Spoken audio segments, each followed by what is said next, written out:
In the year 1750, the Qianlong Emperor of the Qing Dynasty conceived a dream unlike any before him. Inspired by the legendary West Lake of Hangzhou, whose beauty had captivated him during his inspection tours of southern China, he envisioned a paradise garden in the hills northwest of Beijing. But this was no ordinary garden. It was a gift of love, a birthday tribute to his beloved mother, the Empress Dowager, whose 60th year was approaching. For 15 years, tens of thousands of workers labored to reshape the very earth itself, excavating a vast lake and piling the soil into a towering hill. When it was finished, the Garden of Clear Ripples stood as the most magnificent imperial garden in all of China. The scale of the project was staggering. Workers dug deep into the earth, expanding a natural lake into what would become Kunming Lake, a body of water covering 220 hectares, stretching as far as the eye could see. The excavated soil was carried to the north shore and piled high to create Longevity Hill, rising nearly 60 meters above the water. On this artificial mountain, Qianlong ordered the construction of temples, pavilions, and the magnificent tower of Buddhist incense, a 41-meter pagoda that would become the garden's crown jewel, visible from every corner of the grounds. When the Empress Dowager first set eyes upon her birthday gift, she was overwhelmed. Here was Hangzhou's West Lake, recreated in the shadow of the western hills. Here were the painted boats, the arched bridges, the lotus pond she had loved in the south, all brought to Beijing by a devoted son. Qianlong would continue to embellish the garden for as long as his mother lived, adding new pavilions, planting rare flowers, and creating ever more beautiful views for her to enjoy. She lived to the age of 84, and her son never stopped building.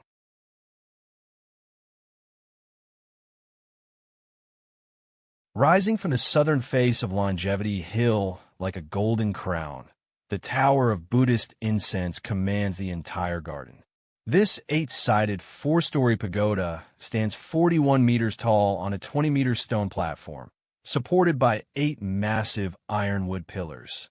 Inside, a gilded bronze guanyin, the goddess of mercy, gazes serenely over Kunming Lake. From any point on the water, your eyes are drawn upward to this tower. It is the heart of the summer palace, the axis around which everything revolves. Stretching 728 meters along the north shore of Kunming Lake, the long corridor is a marvel of Chinese art and architecture.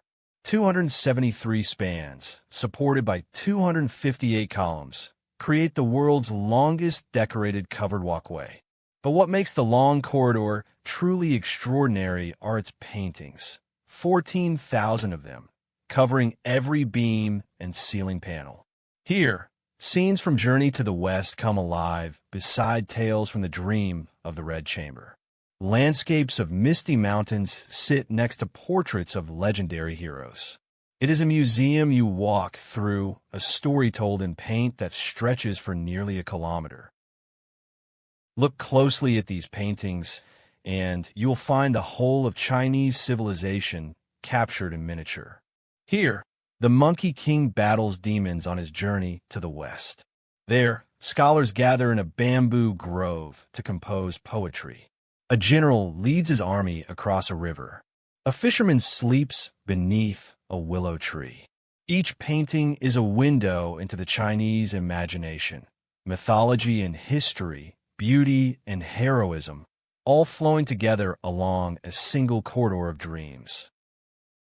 On the curved eaves of every imperial building sits a silent procession of ceramic guardians, the roof ridge animals. Their number reveals the building's importance. At the front rides an immortal on a phoenix, leading the way. Behind him, the dragon, symbol of imperial power. Then the phoenix, embodying virtue and grace. The lion, guardian of authority. The heavenly horse, swift messenger to the gods. The seahorse, master of the oceans. The swanni, a lion dragon of wisdom. The yayu, protector against fire. The xieji, the unicorn of justice who gores the wicked. the Donyo, tamer of floods, and finally, the Xingshi, the winged thunder guardian, who appears only on the single most important building in all of China. 9 of these creatures guard the Summer Palace's greatest hall. Only one building in the entire empire carries all 10. Spanning 150 meters across Kunming Lake, the 17-arch bridge is the longest stone arch bridge in any Chinese imperial garden. Its 17 arches are not merely decorative. The center arch is the 9th from either end, and 9 is the most sacred number in Chinese imperial tradition. Over 500 hand-carved stone lions perch on the bridge's balustrades, each one unique, no two faces alike. At the eastern end, a bronze ox cast in 1755 guards against floods, its body inscribed with 80 characters of imperial verse. On the north slope of Longevity Hill, hidden from the main garden, lies a secret Suzhou Street. This 300-meter canal lined with shop pavilions was Qianlong's private recreation of southern China's famous water towns. Court ladies and eunuchs would dress as merchants and shopkeepers, acting out the bustling commercial life of Suzhou and Hangzhou. The emperor, who had traveled 6 times to the south, wanted to keep that world forever close. Today, the rebuilt street still carries the echo of those playful imperial afternoons.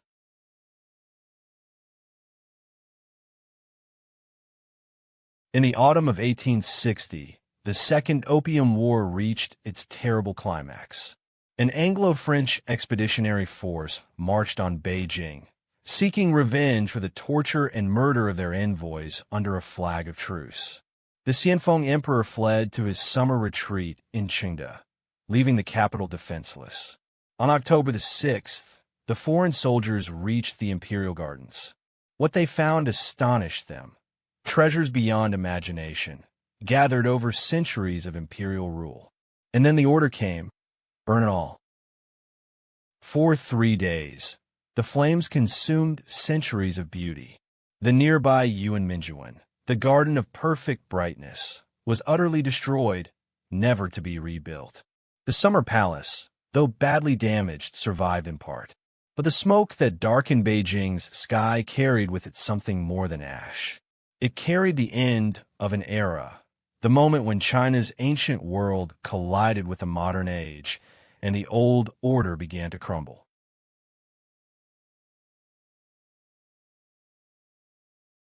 From the ashes of the old garden rose the most powerful woman in Chinese history, Empress Dowager Cixi, who had clawed her way from low-ranking concubine to supreme ruler, decided to rebuild the summer palace as her personal retreat and seat of power.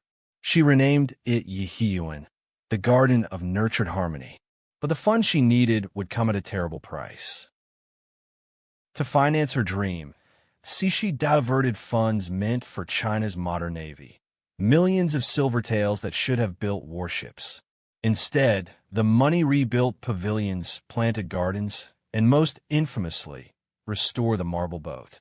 This 36-meter stone vessel, permanently anchored on the lake's northwest shore, was originally built by Qianlong as a symbol of dynastic stability, a boat that could never capsize. Cixi rebuilt its upper decks in elaborate Western style, with stained glass windows and European columns. The irony was devastating. When Japan attacked in 1894, China's underfunded navy was destroyed. The empire had traded a real fleet for a stone boat that would never sail. Yet Cixi's summer palace was also a place of extraordinary theater. She built the largest surviving imperial stage in China, a 3-story theater where operas played for days on end. On Kunming Lake, she watched performances from a floating stage. She received the wives of foreign ambassadors, played politics, and celebrated her 60th birthday with lavish festivities, even as China's navy burned in the waters off Korea. In 1898, the young Guangxu emperor attempted sweeping reforms to modernize China. Cixi crushed the movement in a matter of days. She placed the emperor under house arrest, not in a prison cell, but on a small island within her own garden. Surrounded by the beauty of Kunming Lake, the Emperor of China was a prisoner in paradise, forbidden to leave, forbidden to rule, watching the water flow past his gilded cage until his death 10 years later.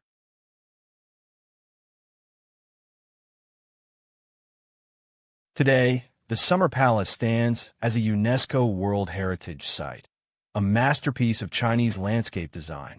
At its heart lies a principle as old as Chinese civilization itself: the harmony of mountain and water. Longevity Hill rising, Kunming Lake stretching, the architecture flowing between them like a bridge between heaven and earth. From every viewpoint, hill meets water in perfect balance. The ancient Chinese understanding that permanence and change, strength and softness, must exist together. Through the centuries, the garden has witnessed every season of human experience. Spring brings cherry blossoms cascading over the long corridor. Summer fills Kunming Lake with lotus flowers stretching to the horizon. Autumn paints Longevity Hill in gold and crimson. And in winter, the frozen lake becomes a mirror of white silence beneath the snow-capped tower of Buddhist incense. Through dynasties and revolutions, through fire and restoration, the Summer Palace endures, a living testament to the Chinese belief that beauty, once created, belongs to eternity.